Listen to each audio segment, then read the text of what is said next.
बहुत समय पहले की बात है। पुराने चाइना के नॉर्थ प्रोविंस में 3 मॉन्क रहते थे। उनका नाम किसी को नहीं पता है, क्योंकि उन्होंने कभी अपने बारे में कुछ बताया ही नहीं।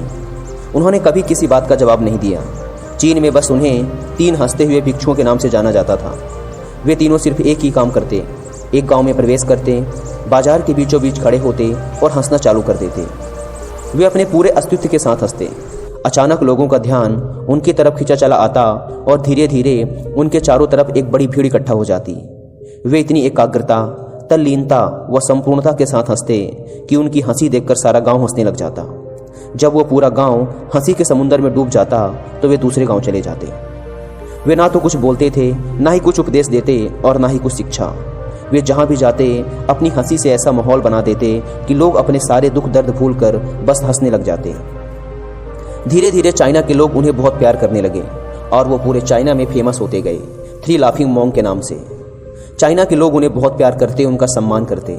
इससे पहले और उनके बाद भी कभी किसी ने इस तरह से प्रचार नहीं किया कि जीवन केवल एक हंसी होना चाहिए और कुछ नहीं।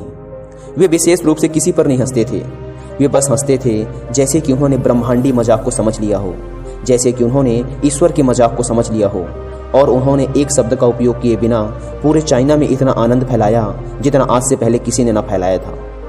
लोग उनका नाम पूछते लेकिन वे बस हंसते, तो यह उनका नाम बन गया 3 हंसते हुए भिक्षु, 3 लाफिंग मॉन्क्स। पूरे चाइना में घूम घूम कर लोगों को हंसाते हुए समय के साथ वे तीनों बूढ़े हो गए और एक रात जब वे एक गांव में ठहरे हुए थे, उन तीनों में से एक भिक्षु की मौत हो गई। पूरा गांव स्तब्ध रह गया। पूरा गांव बहुत ज्यादा उम्मीद कर रहा था, क्योंकि उन्हें लगता था कि जब उनमें से एक की मृत्यु हो गई होगी तो बाकी जो 2 जरूर रोएंगे। यह देखने लायक होगा, क्योंकि किसी ने भी कभी इन लोगों को रोते हुए नहीं देखा था। जब सुबह हुई तो पूरा गांव इकट्ठा हुआ, लेकिन दोनों भिक्षु तीसरे की लाश के पास खड़े जोर जोर से हंस रहे थे। ऐसी हंसी जैसी उन्होंने आज से पहले कभी ना हंसी हो।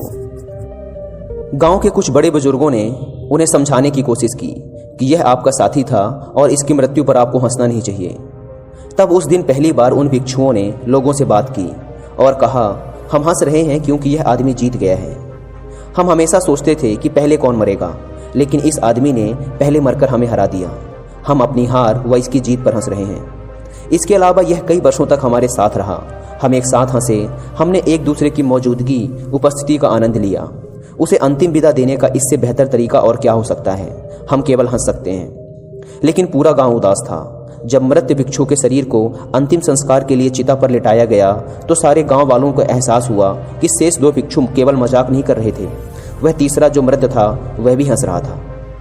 चीन में यह प्रथा थी कि जब एक इंसान की मृत्यु हो जाती थी तो उसके पुराने कपड़े उतारकर उसे नहला धुलाकर उसे नए कपड़े पहना दिए जाते थे।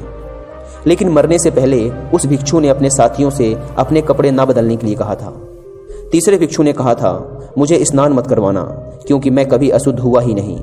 मेरे जीवन में इतनी हंसी आई कि कोई अशुद्धता जमा ही नहीं हो सकती थी। मैंने कोई धूल जमा नहीं की है। हंसी हमेशा युवा और ताजा होती है, इसलिए मुझे नहलाकर मेरे कपड़े मत बदलना।